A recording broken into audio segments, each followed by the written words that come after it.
the news, aviation workers begin warning strike over non-release of new condition of service and welfare demands. INEC bars Adamawa Air Rec Hudu Ari from governorship polls. And Nigeria becomes second country to approve the R21 malaria vaccine.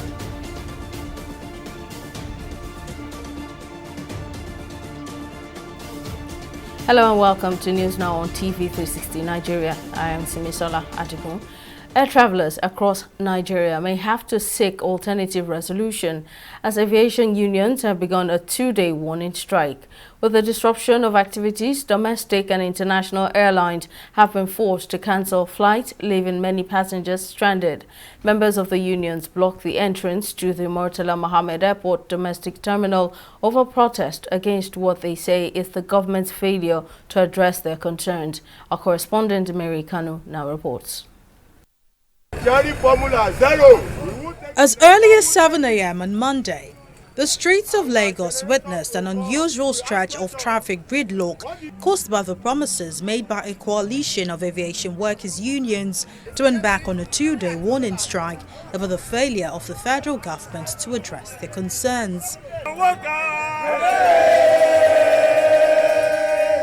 The aviation workers, under the umbrella of different unions, blocked the access roads to the international and domestic wings of the Murtala Mohammed Airport in Lagos State, leaving several travelers distraught amid desperate efforts to catch their flights. Chanting solidarity songs and dancing to loud music despite the harsh weather, the aviation workers in Lagos joined their counterparts in other states in the country to protest unpalatable working conditions. The conditions of service for some of the agencies which had been gone through due process, some of them for up to 13 years, have been lying fallow at the Salaries and Wages Commission and the Office of the Head of Civil Service of the Federation. And all efforts, including by the Ministers of Aviation and Minister of Labour, have all failed to achieve the desired result. The strike falls on the heels of a meeting called by the Nigeria Civil Aviation Authority, which ended in a stalemate with the unions insisting on going ahead with the strike, as well as the planned demolition of their Lagos offices. It's part of the demands in 2019 when we threatened to shut down. But we shielded our swords then. We didn't do anything because they assured us that everything was going to become normal by March end of that year. Look at where we are now, still asking for the same thing. I mean, they are still the same demands that we have been fighting for all these years, except for one that is just creeping in, which is the demolition, the threat to demolish the headquarters of the agencies in Lagos, just because they want to relocate everybody to Abuja.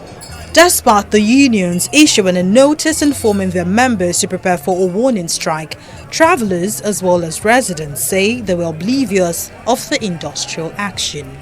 There was a lot of hold up in the Ikeja. We've been coming, trying to wriggle out, but getting here now is just that the whole place is stuck up. My wife have to drop me on the bridge. I have to be trekking down to the airport.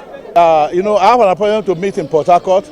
As this, I'm not sure whether I could be able to meet up with the appointment. So that's how it affects me.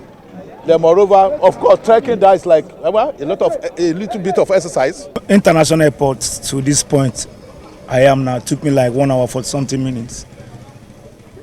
A distance of like almost like 2 kilometers, like 10 minutes drive.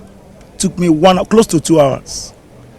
Somebody woke up this morning to go for a business, to earn a living. You just stop the person somewhere. A movement of 5 minutes is now 2 hours plus. Despite the disruptions the warning strike has caused, aviation union workers say plans are on ground for a prolonged strike action if their demands are not met. As aviation employees launch their second strike this year in protest of working conditions and pay, the Federal Airport Authority of Nigeria, Nnamdi Azikiwe International Airport chapter, has asked travelers to make contingency plans in order to avoid missing their appointments. Mary Kanu, TV360, Lagos. The Independent National Electoral Commission, INEC, has ordered a resident electoral commissioner, Hudu Ari, to stay away from all election activities in Adamawa State. A letter dated April 17, 2023, and signed by INEC Secretary Rose Oriaron Anthony, directed the Administrative Secretary in Adamawa to take charge. Ari served as the rec for the governorship election in Adamawa State. However, controversy stirred on Sunday morning when he declared the candidate of the All Progressives Congress, Aisha Dahiru, popularly known as Binani, as the winner of Saturday's polls in the state. The development sparked outrage in the state and across the country, with Governor Ahmadu Fintiri accusing the rec of working for a gang. According to Section 64 and 65 of the Electoral Act, only returning officers have the responsibility of announcing results. Meanwhile, the People's Democratic Party (PDP) has called for the arrest and prosecution of Adamawa State Resident Electoral Commissioner Hudu Yunusa Ari for making illegal declaration of the candidate of the All Progressives Congress, Aisha Dahiru, as winner of the Adamawa State governorship election, while collation was still ongoing. Briefing journalists at the National Secretariat in Abuja, PDP National Publicity Secretary Debo Olugwagba called on Nigerians and the international community to disregard the purported declaration. The party also demanded that INEC headquarters immediately direct the returning officer to conclude collation, announce the results of the polling units, and declare the winner legally.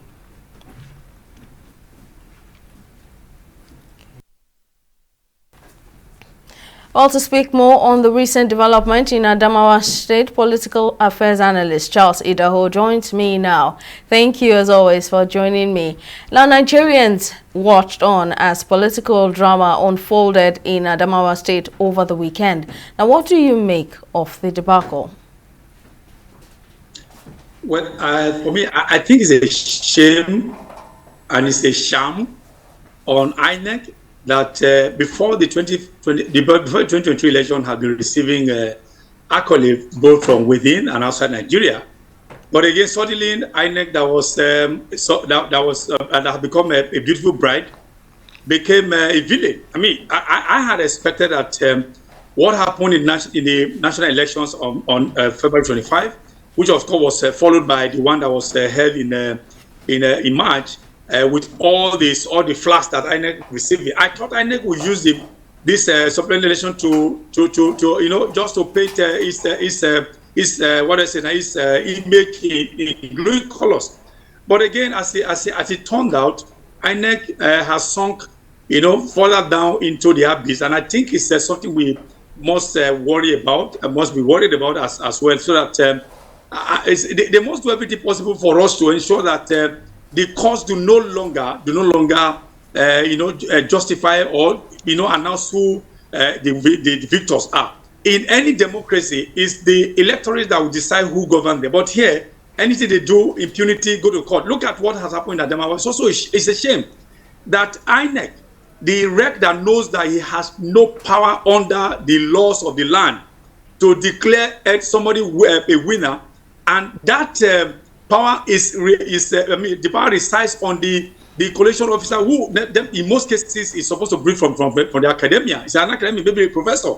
He knows that, and then he just ran to do what he did. It's a shame and it's a sham. That's the way I look at it. All right, now this is the second time collation of election results will be suspended in the state.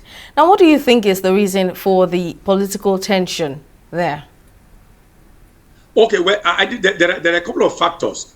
The number one factor is that there are this is the way I look at it. There are some very big wigs in the system who want to make sure they do everything possible to ensure that articles relevance in Adamawa politics is eroded. totally take the power away from him, take his relevance away from him, take his value out of Atiku's hands, and then make that APC, that state an APC state. That's on one hand. On the other hand, there are also people who are flying the kite of having at all cost, this one that you have a history of the very first elected woman, a female governor in Adamawa. I have no problem with any female governor being elected, but why should you do it in a manner that will paint us in bad light in the country? So there are people that are bent on having her become the first democratically elected female governor in Nigeria, and then another one is the one that want to take away every relevance, all the values, the power to control Adamawa machinery from Atiku. So these are the two factors that are, by my own estimate, responsible for what you're having in Adamawa today. Very well then, political affairs analyst Charles Idahosa, many thanks for your time and contribution as always.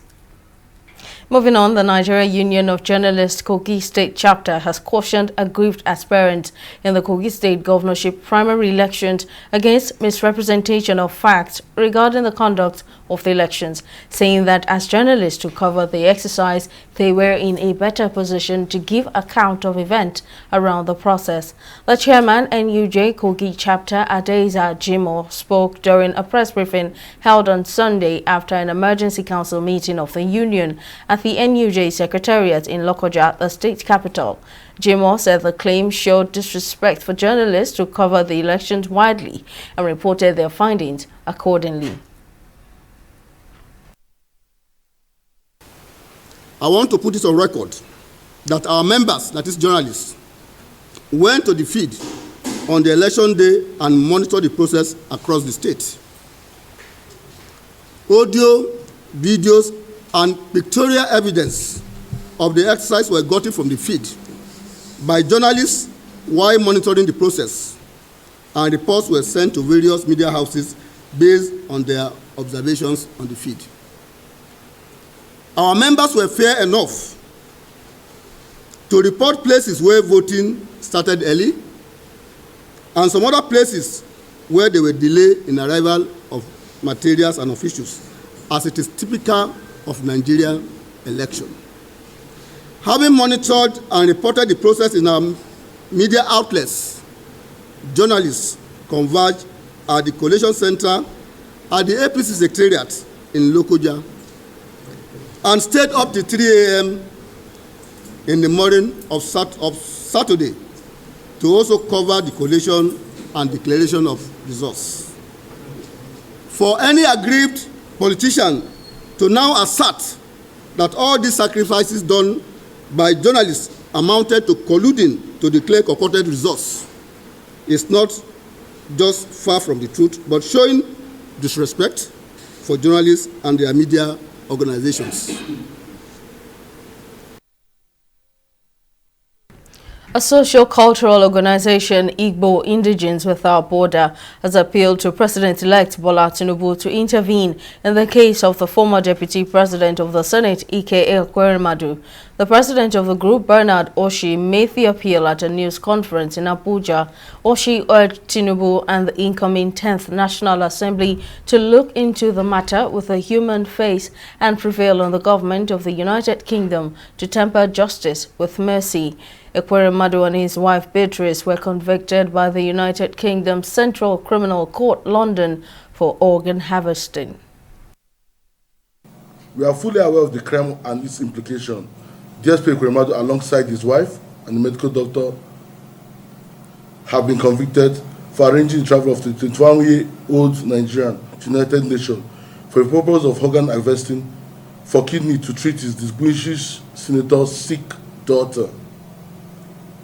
We are also aware of Senator Ekweremadu and co. are on record to be the first persons to be tried and convicted under the new law in the United Kingdom. However, at this point, that conviction has been made. As concerned fellow citizens, we have monitored with keen interest the stern public and private service record of the distinguished senator as a lawyer, a philanthropist, politician, and a patriot. We are calling for your good offices to use every means available to to you to prevail on the government of the UK to temper justice with mercy. We are not oblivious to the allegations against him. We are clearly aware that not structure of words can be articulate enough to earn your indulgence. We are simply bending the knee and seeking leniency for the family locked away in a foreign land. To health matters now, the National Agency for Food and Drug Administration and Control, NAFDAC, has approved the R21 malaria vaccine manufactured by the Serum Institute of India. Director General of NAFDAC, Mojisola Adeyeye, who announced the approval of the vaccine in a press briefing on Monday, says the vaccine is indicated for the prevention of clinical malaria in children from 5 months to 36 months of age. She says the country expects to get at least 100,000 doses of the vaccine in donation soon before the market authorization will begin, making other arrangements with the National Primary Healthcare Development Agency. The approval of the vaccine makes Nigeria the second country to approve the new malaria vaccine developed at the University of Oxford after Ghana. As part of its commitment to the development of the creative industry, the Society of Nigerian Artists, Lagos State Chapter, have signed a memorandum of understanding in collaboration with Sterling Bank PLC in Lagos. The society has also collaborated with DG Rail's art tech company, which will help move the SNA into the 21st century digital space for broader access and bigger art sales opportunities. According to the SNA, the partnerships will aid broader access as well as better art promotion and sales opportunities. There are details in this next report. A lack of legal practitioner backing, individualism in the trade, and devaluing of artworks are top on the list of challenges bedeviling the Society of Nigerian Artists. To solve the challenges identified within the sector, the administration has kick-started the commissioning of the SNA Lagos Legal Representative, a corporate partnership between SNA Lagos and Sterling Bank, as well as art tech company DG Rails. Giving reasons for the partnerships, the chairman of the SNA Lagos State Chapter says it will give members of the society a new exposure into the world of business and tourism. The visual art is supposed to be the head in creative industry. So we need to take the lead by doing what we should do by partnering with people.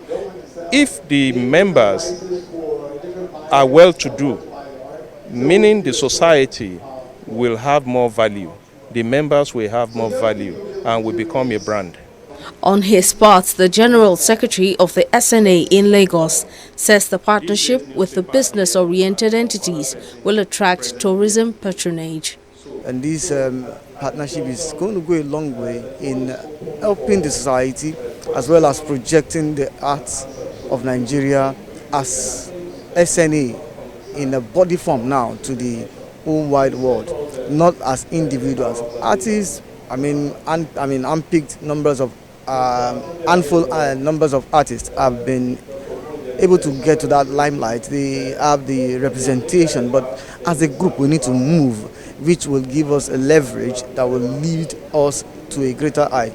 The partnership is also expected to promote and enhance marketing strategies in the sector and improve revenue generation as part of moves to revamp the industry and bring it up to pace with contemporary age. We've created some offerings that the artists can actually enjoy from Sterling Bank, some form of personal loan, curated, customized financial offerings. And like I said, it is not just financial offerings. We want to expose them, we want to make them scale. We have digital e-commerce platform that we want them to leverage on. Our major goal here is to form an alliance, right? And the way we're going to achieve this is by understanding how does the art business actually work? How do the artists get to create their masterpieces, and what are all of the funnels that are within that particular sector? Then we would come from our financial standpoint to prefer them with solutions that will further enhance the society in itself in terms of their image and of course projecting arts as a creative sector as well as a lucrative business. With the new signings, the SNA's Project New Dawn will largely improve on branding, building competent digital platforms, thereby adding more value to the sector. Simisola Adugun, TV360, Lagos. We'll take a break here, but still to come, World Bank says Nigeria spends 96% of revenue to service debt in 2022. Details of the story and more right after this break.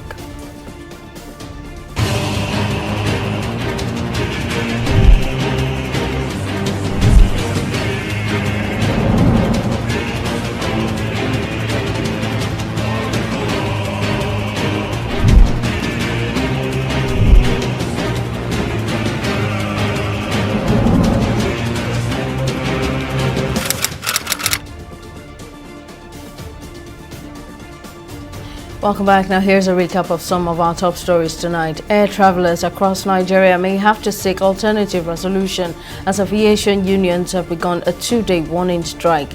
With the disruption of activities, domestic and international airlines have been forced to cancel flights, leaving many passengers stranded.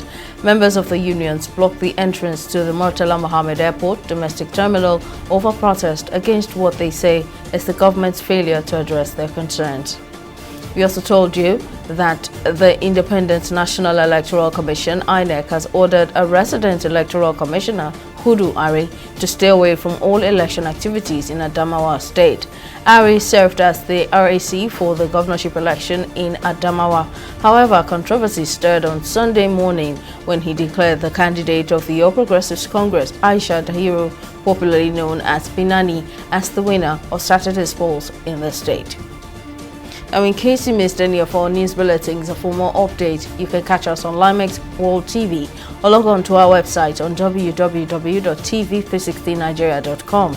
You can also follow us on our social media platforms on Twitter, Instagram, and YouTube at TV360 Nigeria. On Facebook, we're at TV360 Online.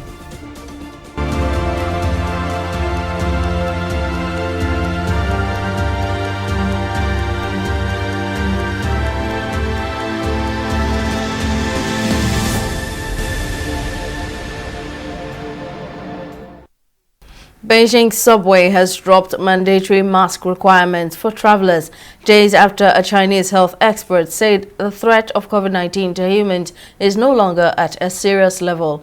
According to the Global Times, China, which dismantled its strict COVID rules in December, says the latest official data indicates the COVID positivity rate went up slightly in early April. However, respiratory specialists say it was unlikely China would experience another big wave of infections nationwide. The mask move is in line with broader measures by China, which said last week it was now no longer mandatory to wear face masks when using public transport, according to state media. We'll take another break here and return with business updates to stay with us.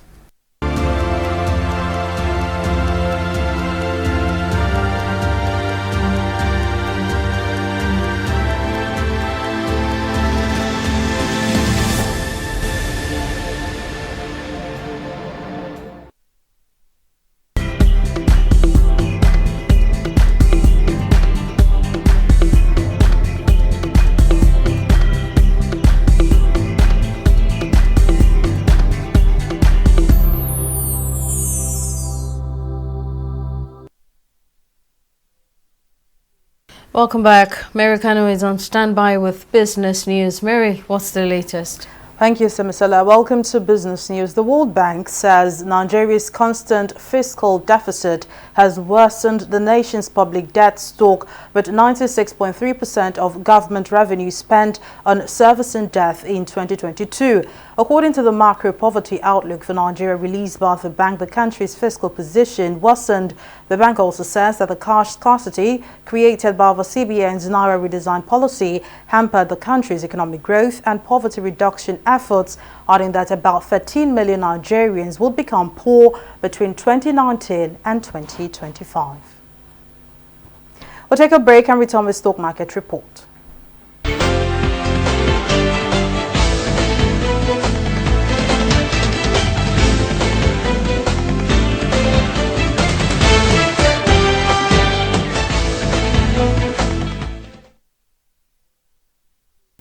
As the first quarter 2023 earnings season draws nearer, the bears are gradually erasing Nigeria's equities markets gain following a further dip by 1.49%. Now, the close of Monday's trading session, the all-share index decreased to 51,120 basis points as over 417 billion naira was shed off the market. Now, this negative dip was driven majorly by profit-taking in stocks like Champions Breweries and International Energy Insurance PLC. Now, in 4,373 deals, investors exchanged 226 million shares valued at 1.567 billion naira. Now, amidst buy interest and sell-offs, the current low prices and valuations will allow buy-side investors the opportunity to re-enter the market and take positions in fundamentally sound stocks. Now, on the global scene, unlike the Dow Jones, the UK's FTSE and Asia's Nikkei are currently trading up as investors look ahead to another major earnings week on Wall Street. And that's all on Stock Market Report. Simisola, back to you. Thank you, Mary, for the update. And on the global scene, Sudan's army chief has branded the paramilitary Rapid Support Forces a rebellious group and ordered it be dissolved as the faction battled the army in deadly violence that derailed a shift to civilian rule and prompted U.S. calls for a ceasefire. The two conflicting parties have claimed they made gains on Monday in a violent nationwide power struggle, which activist group, the Central Committee of Sudanese Doctors, said has killed at least 97 civilians and 45 soldiers, with a total of 942 injured since the fighting started at the weekend. The rare outbreak of fighting in the capital has spread to other parts of Sudan, pitting the armed forces against the Rapid Support Forces, a former militia that had been due to merge with the army and whose leaders shared power in a ruling military council. Time now for Entertainment Report on News Now.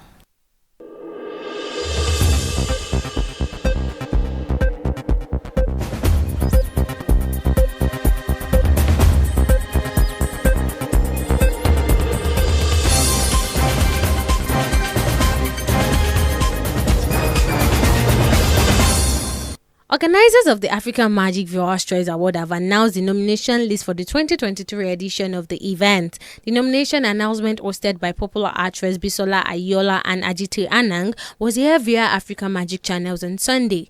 With the 9th edition of the prestigious award set to hold in Lagos on the 20th of May 2023, the biggest nominees of the night included Anikulapo by Claire Afolayan with 16 nominations, including for overall Best Movie, Best Yoruba Movie, Best Actress for Bimbo Ademoye, and lots more. Other nominations followed by Brotherhood by Jade Osiberu, featuring in 11 categories, and Shantytown by Enyedo with 11 nominations. After the organizers of the African Magic Viewers' Choice Award released the 2023 nomination list for the annual movie awards, fans of the fast-rising movie talent Kule Remi were quick to notice that he was missing from the compilation, despite several appearances in the movies he was casting. Remi made a couple of marvelous appearances on some of the movies nominated for this year's AMVCA popular films, like Ijakumo and Anikulapo, in which Kule took the leading role. This list has moved fans of the Nollywood star rallied around the internet to express their disapproval of Kunle's absence from this year's nomination.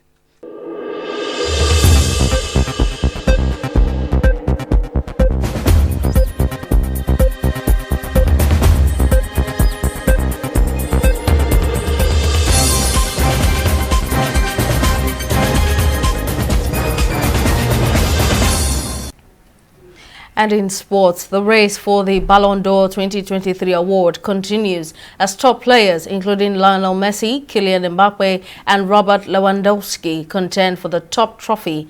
About 20 players have been shortlisted for this year's Ballon d'Or Power Rankings list.